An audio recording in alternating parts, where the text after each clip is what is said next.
My daughter called the other day. Big news. One of my grandsons is going to become one of my granddaughters. I wasn't sure how I was supposed to react. Oh, good. Oh, Jesus. It's not like when she called to say he'd gotten into the Honor Society or was calling to say he'd made the Dean's List again. This was too much right away, like overeating, and I couldn't digest it fast enough. I cut the call short, told her there was someone at the door. I had to get my thoughts together. And it's not like every time we talked she said things like, I found him wearing a dress again, what should I do? Well, maybe she had found him wearing a dress, but she never said a word to me if she had. This was totally out of the blue.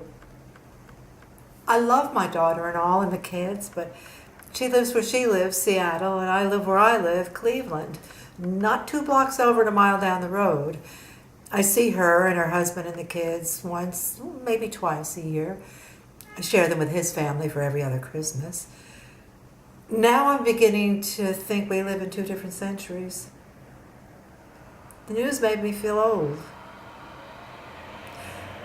I think she was hoping I'd be happy, that this problem of his was fixable. Like she said, he'd gone to rehab and the problem was solved, all better. In a way, seeing them as infrequently as I do, it's like she was talking about someone I'd met a few times at her house when I was out visiting. But now I didn't have a real clear picture of him. I was caught so off guard. Stephen is going to become Catherine is not a sentence I ever thought I'd hear in my lifetime, especially about someone I knew. Knocked me for a loop. Who are you talking about? Like I hadn't heard her correctly.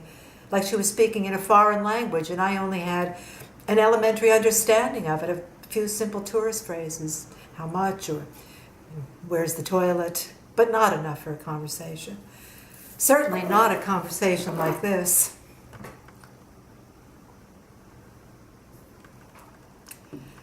Maybe this is best, so that when I meet my new granddaughter, it won't be such a shock. When she told me, I almost said, which one is he? That's how flustered I was. I even got out some pictures of him to make sure he was the one she was talking about. Then I tried to imagine what he'd look like after. They have 5 kids, and when you don't see them that often, they start to blend together into the kids. And none of them has ever been in trouble, so she couldn't say, well, the one who stole a car and served 6 months in a juvenile facility. No, they're all good kids, the kids, but distant in a way. I'm happy to get good news. I sent them each a check when they got into college. I go to their graduation or send a gift. Weddings, I'm there, you bet. Gift cards now for their birthday and Christmas so they can get what they want and not what I think they might like. It used to be you were born a boy, you stayed a boy or a girl, made the most with what you had. Now it's like dyeing your hair. You don't like the color you were born with, dye it, change your color. But what if he doesn't like this new shade? What if he thinks this is the answer he's been searching for, becoming a woman, and then it isn't? What then? At least with hair colors, there are multitudes, or you can go back to what you started with. But this, it's one or the other, male or female, and there's no going back once the job's been done down there, like they've kept the pieces on ice and it's just a matter of reattaching them. He could go from being a discontented man to being a discontented woman, and maybe what he or she really is a discontented person. There are people like that. And we've all had times in our lives when everything seems to be out of whack. I've had those times. I've lived through those times after my husband died, for instance. But it's part of this experience called life we're all having, so get on with it. Put up with it. But that isn't what she wants to hear from me. She wants me to be her mother, and I haven't had to be her mother in a very long time, and say, it'll be all right. Now, hold her hand and tell her, we'll get through this, like I did when this boy or that boy broke her heart. There will be others, yes indeed. It's going to be fine, is what she wants to hear from me. How great. Isn't it wonderful they could do something to fix this for him? Stuff like that. I actually sat down and made a list of phrases to have on hand when I call her. I haven't heard from her since she gave me the news. I think she knew there was no one at the door. But in a way, someone was. She was. My new granddaughter, Catherine. Knocking on Grandma's door, so to speak. So what do you think? I don't really know what I think, or if I approve. And in a way, what does it matter what I think? Or what does Mom and Dad think? Or what anybody thinks, his brothers and sisters? It only matters what he thinks. My husband would have said, "What's it got to do with us?" So simple.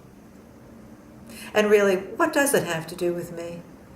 I can't think of anything I might have said to him over the years that would have caused this, or done to make this happen. It's not my fault. It's nobody's fault. It just happened. And really, isn't it wonderful they can do something for him so he won't have to live a life of perpetual discontent?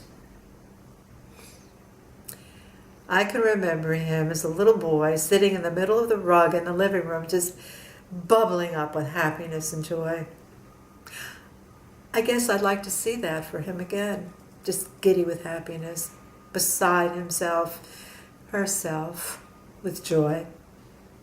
Not a whole lot of that in this world, I'd say. Be nice to see that.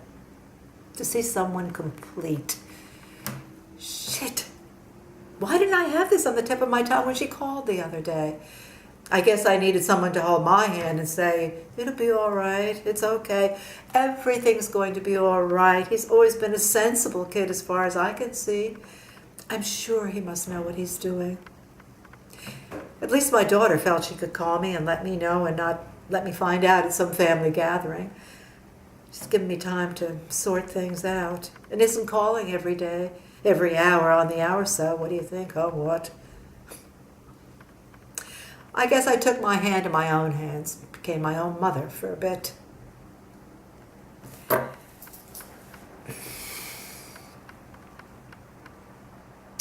It's still a shock. This is not a phone call I ever expected to get. Nothing in my life prepared me for this. Oh, what would? What could? And this certainly isn't the world I grew up in. But I guess it's for the best. All those sad, lonely, discontent people I can remember from my lifetime. Some neighbors, some parents of friends, or brothers and sisters of friends. Some kids at school. Some people I worked with who were always surly or too much or too loud or who drank too much or who ate too much or who were too quiet. That's suicide that never made sense, no matter how much you talked about it or how much you looked at it, even though it seemed like they had every good thing life had to offer. Not that I'm saying that's the way it was with all of them, but maybe some, one or two. They were having the wrong life. So I guess now I do know what to say and what to ask and what to do. Get on a plane and take him, her, shopping and put a smile on his face. A smile I haven't seen in a very long time when I've been around him, come to think of it. I'm hoping she'll be very happy. I've loved being a woman.